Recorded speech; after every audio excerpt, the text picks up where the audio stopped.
We have a water bond has finite resources, and we want to make sure that it's as efficient and cost effective as possible. And the best way of doing that is kind of reach out to folks in their communities and find out what they need from the bond.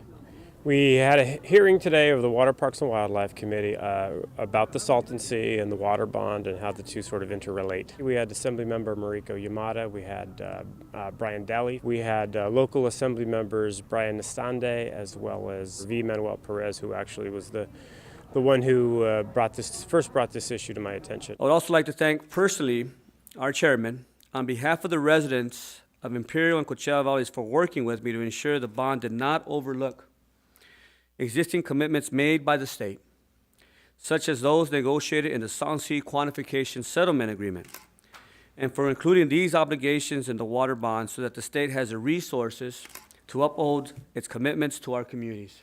I think a lot of the local perspectives with respect to dust mitigation and the health effects that are a result of the Salton Sea. We heard quite a bit about air quality issues here in the local district. Asthma rates are significantly higher than the national average. Those types of firsthand accounts were really interesting and very helpful, I think, for the members of the committee. This was an opportunity for us to hear from you, from the local community. This is a start of those efforts. We want to make sure that it's a sustained effort, that you continue to weigh in, and as the water bond develops, that you continue to weigh in and communicate with us. You could do that through any of our offices. Those of us who sit on the Water Parks and Wildlife Committee are involved in the water bond.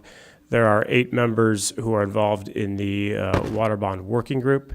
But anyone who represents your community in the assembly, or in the legislature, is going to have this come to their office at one point or another.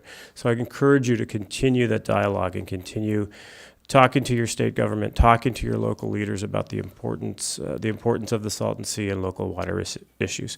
So thank you very much. Thanks for your participation. This hearing is adjourned.